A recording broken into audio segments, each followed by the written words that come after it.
Décision Plus est au service des investisseurs boursiers depuis 1987, au tout début de l'autonomie boursière. Notre logiciel de graphique Market Vision Plus et notre logiciel de code dynamique Trader Plus en ont fait sa renommée.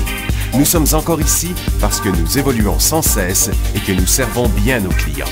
Découvrez nos produits et services spécialement conçus pour l'investisseur actif et autonome dans la boutique Décision Plus.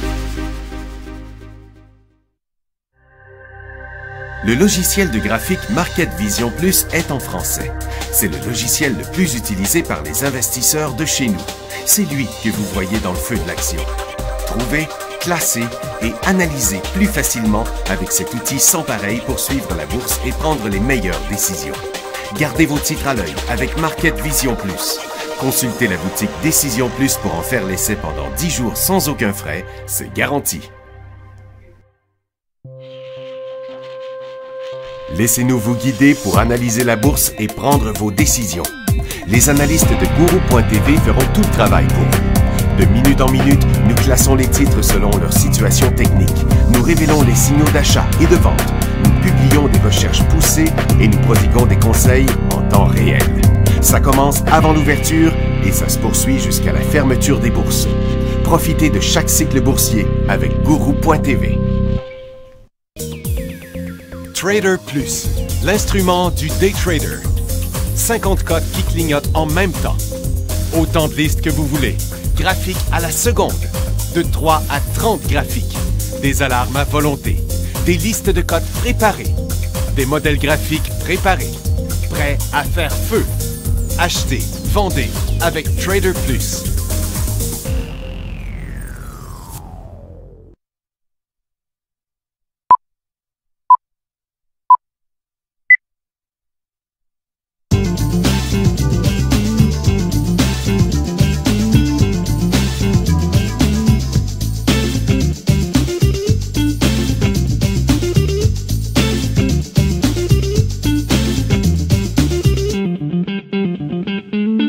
Bonjour tout le monde, bienvenue dans le feu de l'action. On est aujourd'hui le 10, hein? Jeudi, le 10 décembre 2015. Les marchés sont un peu... c'est une journée comme de day trading aujourd'hui. On se demande toujours dans quelle direction vont aller les marchés. C'est un petit rebond, mais ça change de direction à tout bout de champ. Regardez par exemple, ici ce matin, le marché de Nasdaq est parti en hausse. Il est revenu négatif. On a eu un beau cycle haussier. Après ça, un autre cycle baissier. Puis regardez, il y a quand même beaucoup de cycles ce matin. C'est comme un peu inhabituel. Pas de direction. C'est comme si les traders jouaient avec le marché. Puis regardez, ça se ressemble. Là. On a le même graphique partout. Donc, peu importe ce qu'on prend. Donc, même sur les ETF, sur le marché, ce matin, c'était quand même le fun. Il y a eu des mouvements dans le gaz. Après ça, c'est revenu. Ça, c'était les inventaires de gaz ce matin à 10h30. Mais regardez encore une fois les cycles up and down. Donc, il y a de la volatilité, mais il n'y a pas de direction. Les industriels qui étaient sur le bord de décrocher plus loin ce matin sont revenus. Regardez comment ça revient encore assez rapidement. Donc, on voit que le marché ne sait pas dans quelle direction s'en aller. Ce qui monte, à un moment donné, revient. Il y a eu un petit coup dans les mines aussi. Puis on voit que c'est en train de revenir encore une fois. Donc, il n'y a rien qui tient, là, présentement. Il y a eu une petite poussée dans les orifères. C'est à peu près tout. Je vous dis que c'est une journée de changement. Ça vire de bord à tout bout de champ. Il y a quand même une centaine de points. Le dollar américain a rebondi. On reste quand même dans un genre de tendance baissière sur le dollar américain, mais qui est volatile. Mais tous les marchés, le dollar canadien, lui, il reste quand même assez faible. Il menace encore de décrocher plus bas. Ça va pas bien pour les snowbirds qui payent en dollars canadiens. regardez le Nikkei, ça continue en tendance baissière. Puis sur le long terme, c'est pas positif. On s'en retourne vers le bas de l'année.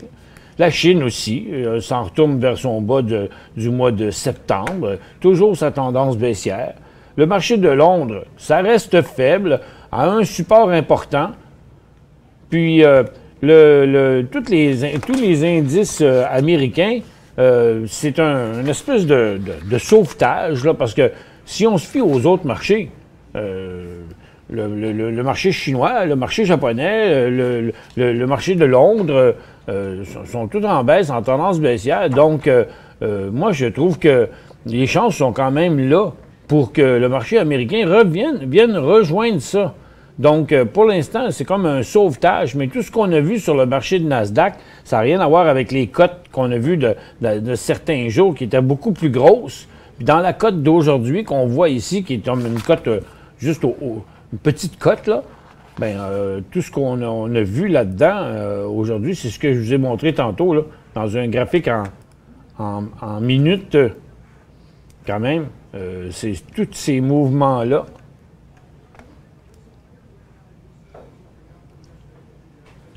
Ça fait que c'est du trading, comme je vous disais, c'est comme du day trading. La banque, tout ce qu'on avait comme nouvelle à l'international, c'est que la Banque d'Angleterre n'a pas changé son taux directeur. Paquet de petites affaires compliquées aussi dans les nouvelles ce matin. On a... Yum Brand, lui, est en baisse. Il réagisse négatif au fait qu'il envisage de remettre 6,2 milliards aux actionnaires avant la séparation d'activités en Chine. Ce que ça veut dire, que quelqu'un me l'explique.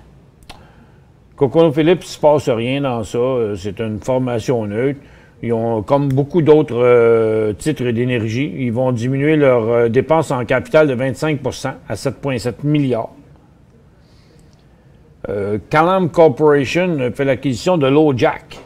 LoJack, c'est maintenant Hijack. LoJack, c'est l'ancien Boomerang, ça.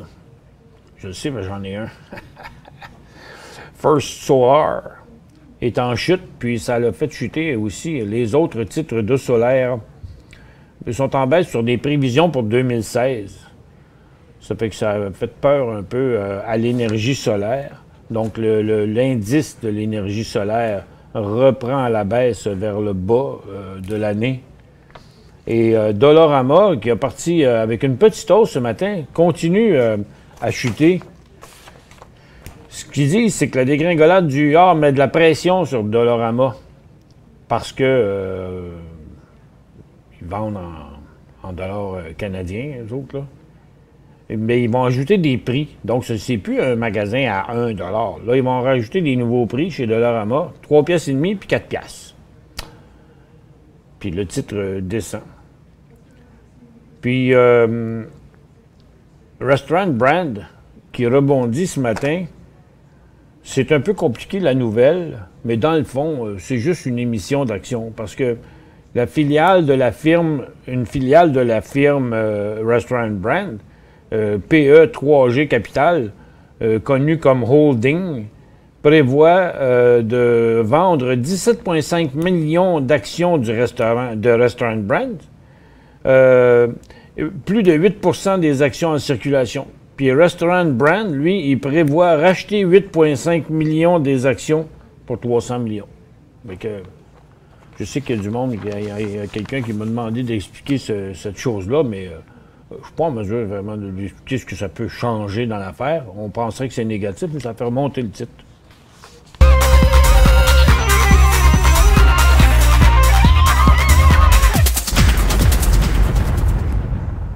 De toute façon, c'est pas ma job faire ça. Et puis, du côté des ressources, aujourd'hui, il y a un phénomène quand même assez bizarre parce que c'est pas normal. Depuis ce matin, je pense que le pétrole, les pétrolières sont intéressantes à la baisse, là, avec SCO puis RY, parce que, premièrement, le gaz était en baisse à l'ouverture. Il a remonté à 10 un peu, puis après ça, à 10h30, dans les inventaires de pétrole, de gaz, ça a remonté. Après ça, ça a tout redescendu. Donc, il reste que ça demeure négatif. Et regardez le pétrole, dans son graphique quotidien, là, le pétrole est à côté en bas, là. Après la chute des 2 dernières semaines, il y a encore beaucoup de pression à la baisse. Le pétrole qui est à 36,91. Et puis, quand on le regarde comme ça ici, bien, il est non seulement sur son bas, il est plus que sur son bas, il est sur le bas du bas, là, OK? Ça reste négatif. Ça ne veut pas remonter du côté positif. Regardez, à l'instant même, on met encore de la pression ici à la baisse sur le pétrole. Mais les pétrolières demeurent plus hautes. Donc, pour aucune raison, les pétrolières ont trop monté encore ce matin. Et moi, je crois que à ce qu'on voit là présentement, il y a encore un risque parce que c'est un long support et c'est toujours une formation triangulaire négative. Donc, on voit que les acheteurs vont moins haut à chaque fois et que les vendeurs vont toujours au même prix. Donc, lors d'un prochain décrochage, ça va accélérer, là. Et puis, ça veut dire que les titres pétroliers, poum, vont revenir jusque-là. À mon avis, il faut avoir un œil sur ERY. L'argent fait rien. Ça aussi, ça se promène sur le bas d'hier. L'or, ça a à peine monté. Ça pourrait revenir ici comme rien. Mais tout comme les pétrolières, les orifères sont plus fortes. Même qu'à l'instant, il ne se passe rien sur les pétrolières. On vient de glisser, puis ça pourrait redescendre encore là facilement. Puis les titres sont en train de décoller, là, présentement. Ça fait que c'est le monde à l'envers. Il y a petit quelque chose. Moi, je dis, on continue à surveiller le prix de l'or et le prix du pétrole, mais on se prépare à jouer à la baisse TTEN, puis TTGD, qui est en fait HGD là, pour le secteur aurifère. Puis regardez, il va pas passer ici, là. Ça va revenir là dans les 5 prochaines minutes, là. Et puis les industriels qui ont donné un petit coup, sont revenus. C'est le scénario partout. Les services financiers ce matin, un shot, 2 shots, oups, puis là, ça s'en va par là. Je sens ça, là, que ça va redescendre. Parce que ça n'a pas tenu le coup. Ça a été comme une tentative là, de lancer les marchés à la hausse. Là. Juste un agacement. Là. Et puis, mais ça se passe pas. Puis, je pense que les pétrolières ont monté pour rien, les orifères ont monté pour rien, la consommation discrétionnaire, ça bouge pas beaucoup.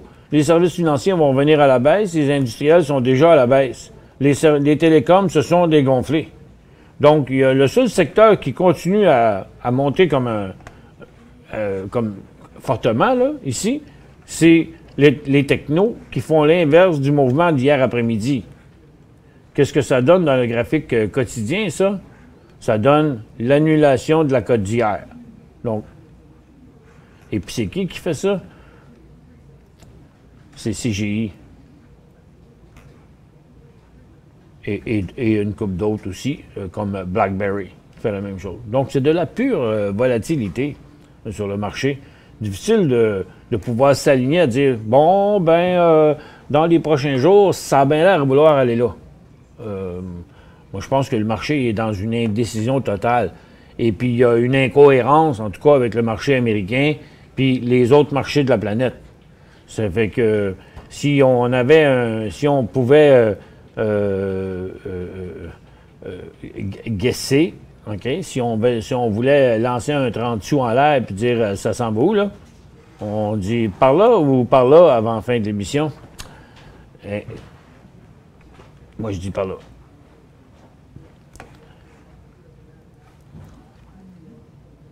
Une minute avant la pause. Claude demande, j'ai acheté AC1000 à 10,75 Air Canada. Puis là, il est à 10,83. Il remonte sur des volumes diminuants. Donc, dans une tendance baissière. Même si le pétrole descend beaucoup, ça n'a pas l'air à favoriser Air Canada tant que ça. Pourtant, ça devrait, mais ça ne le fait pas. Puis regardez, les volumes aussi ils sont très, très faibles encore pour la journée. Donc, 10,75, 10,83, c'est pas bien loin. Et je vous dirais une chose, profitez-en pour diminuer votre position, là. Aussitôt qu'il aura monté encore un peu. Parce que là, maintenant, pour l'instant, il ne monte même plus.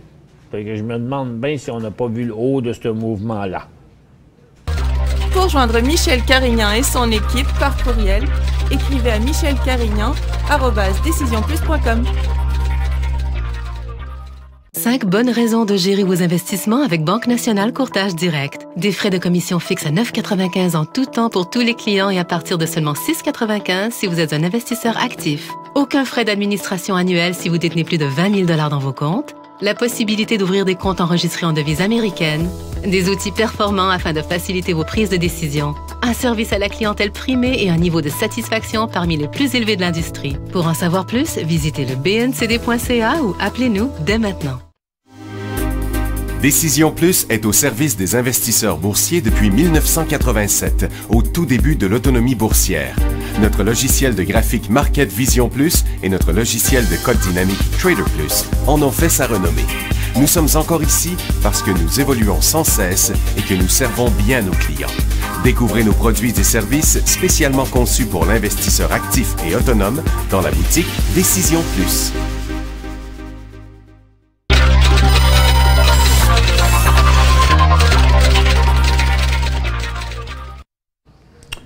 Justement, le pétrole, regardez-le aller là. Il y a à peine, pendant la pause, on a eu...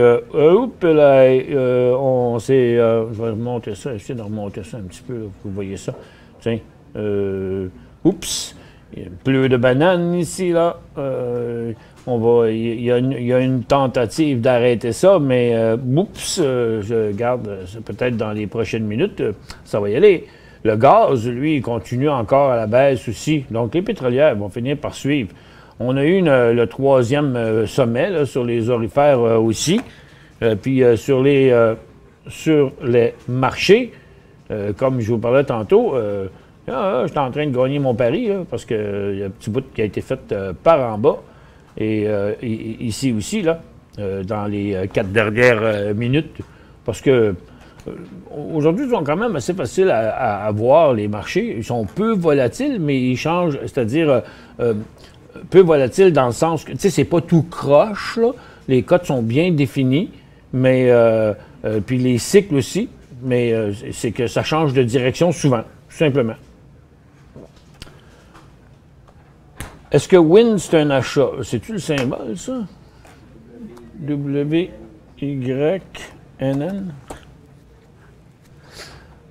C'est une question d'hier, hein? Je comprends pourquoi vous avez posé la question. Vous avez posé la question hier, il avait l'air bien beau, le volume était bien beau, mais par contre, comme vous pouvez voir ici, il y avait toute une résistance à ce niveau-là où les acheteurs, à de très nombreuses reprises, avaient reviré de bord. Et hier, on est allé égaliser à peu près juste le sommet d'avant. Mais regardez aujourd'hui comment ça revient. Moi, je vous dirais, pas avant qu'on ait traversé, là. Pas avant que le lion ait sauté dans le cercle, ici, là. Vous voyez? Avec ses oreilles, ses yeux, puis un grand sourire. Bon. LM, encore. C'est... oh non, c'est pas lui, ça. C'est Lingo. C'est Lingo Media. Ben, ça fait un petit bout qu'on l'a pas analysé, lui. Et il se comportait très, très bien, ce titre-là, je me souviens. Il avait fait un beau signal ici. Les supports ont toujours été plus hauts par après, donc il n'a jamais donné de point de sortie comme tel. Le titre est en tendance de plus en plus accélérée, donc il s'est très, très, très bien comporté. Ça, c'est le genre de titre que, si vous êtes entré là-dedans techniquement, là, puis si vous avez suivi vos règles techniques, là, bien, il n'y avait aucune raison d'être jamais ressorti autre que de prendre un profit. Il y a eu un autre beau signal ici, puis le dernier, il a été là. Pour l'instant, c'est à conserver parce qu'il est avancé sur un cycle haussier. Là, le problème, c'est que il arrive un temps où, vous savez, l'angle la plus abrupte des tendances, elle se maintient pas souvent. Donc, je trouve que il faudrait comme attendre un point un peu plus haut que ça pour l'acheter, mais c'est définitivement à conserver. Sébastien en a 4000 à 36 cents. Stratégie à adopter, Sébastien? Bien, facile. Vous le gardez. Puis regardez, comme vous êtes à 36 puis le titre vaut 80, on va s'en aller dans le futur. Oups, là, excusez. Petite erreur du picture. On va s'en aller dans le futur. Puis là, on va dire, mettons, OK, moi, je pense qu'il peut facilement continuer à monter parce que c'est un titre qui va très bien. Son support immédiat est ici. Après ça, l'autre, il y en a un autre ici, puis il y en a un autre ici, puis il y en a un autre ici, puis il y en a un autre là. Tous ces supports-là sont des points où, quand ça s'en allait de côté, là, les vendeurs ont refusé d'aller plus loin que là. OK? Les acheteurs ont toujours monté. Les vendeurs n'ont pas voulu descendre, les acheteurs ont repoussé. Les vendeurs n'ont pas voulu descendre en bas de ça, les acheteurs ont repoussé. OK? Bon, là, à chaque fois que le titre traverserait un de ces supports-là, ce serait une indication de revirement. Pour l'instant, là, même, je vous dirais, même pas d'en vendre la moitié là, parce que ça, c'est quelque chose qu'on va faire. Quand vous l'avez payé 36, là, bien, ça, c'est quelque chose qu'on faisait pour sécuriser notre position. Mais là, plus besoin de la sécuriser. Elle est sécurisée. Vous avez du temps en masse. Moi, je jouerais avec des stop-loss, juste pour garder l'histoire facile. OK? Pour l'instant, je ne mettrais pas ça à 77 cents ou à 76 cents. Là. Vous allez vous faire sortir comme un rien. Là. OK? Il y a quelqu'un qui va venir vous les chaparder, vos actions. Mais non, dans le moment, vous mettez... Parce que, gars, il n'en fait pas de glitch par en bas, là, ce titre-là. Il n'en fait aucun. OK? Jamais il fait des petites poussées, à part très, très faibles, là, comme ici, là. Donc, pour l'instant, là, je mettrais ça juste au cas où qu'il se mettrait à avoir des catastrophes, là. Mais regarde, je montrais avec un stop-loss à reculons ou un trailing stop, là, tu sais, de minimum, regarde, là, il est à 80, puis avant 70, il n'y a rien à faire. Ça fait que, tu sais, on pourrait mettre un genre de trailing stop, là, avec au minimum comme 10 là, tu sais, pas 1 là, pas sur un stock de même, là, parce que ça bouge d'1% dans le temps de le dire, là. Quand que ça monte d'une journée comme ici, de 73 à 81, là, je mettrais un stop, soit un stop-loss à 65 cents, là, ou un trailing stop, là, à 10 là, quelque chose comme ça, mais je m'arrangerais pas me faire sortir d'un titre qui va bien comme ça, puis, tu sais, je vendrais pas tout, là, s'il tombait à 75. Pour l'instant, je dirais... s'il tombait à 70, j'en vendrais la moitié. Puis s'il tombait à 63, je vendrais l'autre moitié, là, tu sais. Séparez ça comme ça, là. Au moins en deux. En descendant lors du bris de deux supports, OK? Bon, on vendrait une moitié au bris du premier support ici, puis la deuxième moitié seulement que s'il arrivait comme à 52, peut-être même. Pour s'assurer qu'on a sorti... au début et dans le prolongement d'une tendance baissière. Puis là, bon, on monte ça à mesure que le titre va monter, bien sûr.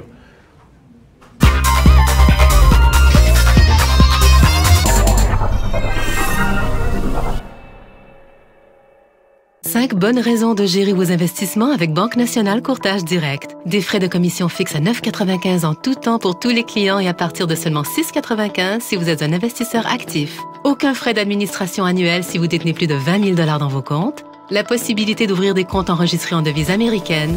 Des outils performants afin de faciliter vos prises de décision. Un service à la clientèle primé et un niveau de satisfaction parmi les plus élevés de l'industrie. Pour en savoir plus, visitez le bncd.ca ou appelez-nous dès maintenant. Laissez-nous vous guider pour analyser la bourse et prendre vos décisions. Les analystes de Guru.tv feront tout le travail pour vous. De minute en minute, nous classons les titres selon leur situation technique. Nous révélons les signaux d'achat et de vente. Nous publions des recherches poussées et nous prodiguons des conseils en temps réel. Ça commence avant l'ouverture et ça se poursuit jusqu'à la fermeture des bourses. Profitez de chaque cycle boursier avec Guru.tv.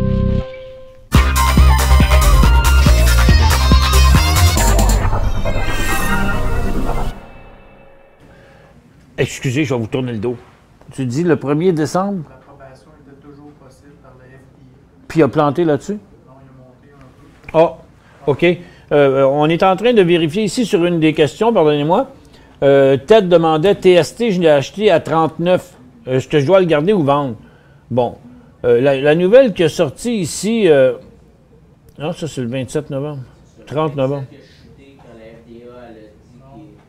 Non, ça c'est.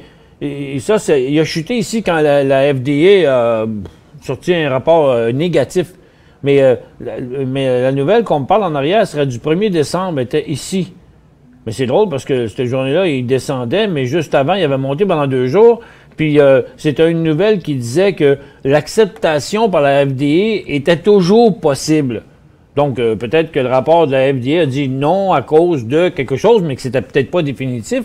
Mais là, c'est très difficile à dire. Là. Je ne veux pas me mettre à faire du fondamental, là, mais ça n'a pas planté de même pour rien. Là. Et d'autant que ça. Là, vous demandez, est-ce que je garde ou est-ce que je vends? Ou si je vends, ben, ça ne regarde pas bien. Là, vous perdez 11 cents sur 29 cents. C'est quand même un tiers. Mais vous n'avez juste 4 000. Ce n'est pas un montant faramineux. Je ne sais pas. Il travaille sur quelque chose. Tu sais, c'est pas comme si une petite mine d'or qui aurait fait un financement, qui finalement, il n'y a plus rien dans la veine. Eux autres, ils développent. C'est une autre affaire. Les chances pour que ça remonte sont bonnes. Pour l'instant, il y a un support. Puis tant qu'à l'avoir gardé au-dessus de ce support-là, je dirais, on ne devrait pas le vendre. Si on regarde attentivement, il se déplace. Il avait remonté sur des bons volumes ici. Puis le lendemain aussi, en fait, parce que le volume il est venu rouge là, parce qu'il a fermé juste négatif. Là. Mais en fait, la majorité du volume de journée-là est un volume vert d'acheteurs. Puis là, regardez, le volume, il est rendu à 0, là, presque par rapport à son volume qui peut faire des millions. Là. Donc, il n'y a plus de panique là-dessus. Je t'offrais encore un peu, tant qu'à perdre un tiers. Je sais pas, je suis embêté un peu. Là. Je pense que vous pourriez le garder ou en flusher la moitié. Puis, encore là, il y a un autre gros support ici. Je sais pas, mon petit doigt me dit, je sais pas, il t'offrait encore un peu. Dur à dire, là, c'est pas blanc ou noir ici, là. PJC, on n'a pas toujours la réponse exacte. C'est drôle, pharmacie Jean Coutu ressemble à l'autre, trouvez pas. Mais définitivement, mais lui, c'est pas 25 cents. Pour l'instant, en bas de 17,50, il serait très négatif. Là, tout va bien parce que les volumes diminuent, il n'y a plus de pression à la baisse, là. Parce que là, c'est plutôt tranquille, là. Le prochain signal d'achat serait comme en entour 18,15, 18,5. Mais tu sais, le titre, il n'est plus tellement... c'est un grand bout qui est plus positif, là. Il est sur son bas de l'année. Peut-être qu'il va y avoir une petite poussée. Mais je dirais qu'on va regarder avec un graphique en 15 minutes, là, où est-ce qu'il serait son point... définitivement, je vous dirais qu'en bas de 17,60, il y aurait un signal technique de vente là-dessus. ORT, on achète ou non? Ça doit être non, là. Non, c'est non. C'est non, parce qu'il est encore en correction. Ça ressemble à des mouvements qu'il a déjà fait dans le passé. C'est un mouvement assez classique, parce que... ce titre-là, il monte, puis après ça, il y a toujours des grands bouts sans bouger. Il est il est au-dessus de son support de 40 cents. Lui aussi, son volume diminue. Il n'y a pas trop de pression à la baisse. Il demeure toujours dans une Tu sais, si on suit la tendance comme ça, il va toujours avoir l'impression de la traverser. C'est parce que la poussée s'était faite très rapide ici. Il faut réajuster ça, les tendances. Regarde, la tendance actuelle est plus comme ça, comme ça. Donc, il y a un point de vente en bas de 40, puis il n'y a pas encore un point d'achat. C'est sûr que le titre, là, gratuitement, il s'en va vite, il s'en revient en situation survendue. Laissons-le se calmer ici, genre. OK? Puis après, l'acheter dans un décollage en haut de 45. J'aimerais mieux, à 42, là, j'aimerais mieux attendre qu'il passe les 45 que de l'acheter là à 42, pour l'instant. À moins qu'il se calme encore un petit peu plus de temps, un peu plus longtemps. Est-ce que le marché est en train de se séparer pour faire la même chose que la grosse descente d'octobre 2008? Se préparer. On n'a pas les mêmes conditions qu'en 2008. C'est des conditions différentes. Moi, je trouve que le marché est trop haut pour l'économie qu'on a, parce que même pendant que des économies se sont mis à aller mal partout, le marché américain est resté en haut, là. Il a toujours réussi à pas tomber. Donc, ce ne seraient pas les mêmes conditions, mais à force de ne pas décoller, je pense qu'on va encore avoir du marché négatif. Là. Ça m'étonnerait bien gros que le marché américain parte en feu. Mais un gros bear market, je sais pas. Mais je suis pas positif sur le marché là présentement. Moi, je dis que ça, dans les conditions qu'on a, ça va être extrêmement difficile à traverser. Puis, si on regarde comme il faut, le Dow Jones, là, il est plus négatif que positif là, pour l'instant. Moi, c'est drôle, là, je m'attendrais à voir le marché américain à 17 000, 16 500, peut-être même voir 15-16 000 dans les prochains mois. Mais ça reste à voir. Pour l'instant, on saura que ça y va si le marché atteint les 17 284. Là. Et puis, le TSX, ça, c'est un support super important. Fait que la prochaine fois que le marché descend à 17 700, là, c'est-tu 700? 17 008, 17 008, là, oups!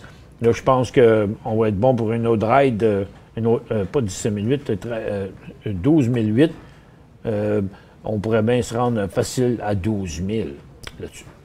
Sur ce, je vous souhaite une bonne fin de journée. On se retrouve demain, vendredi.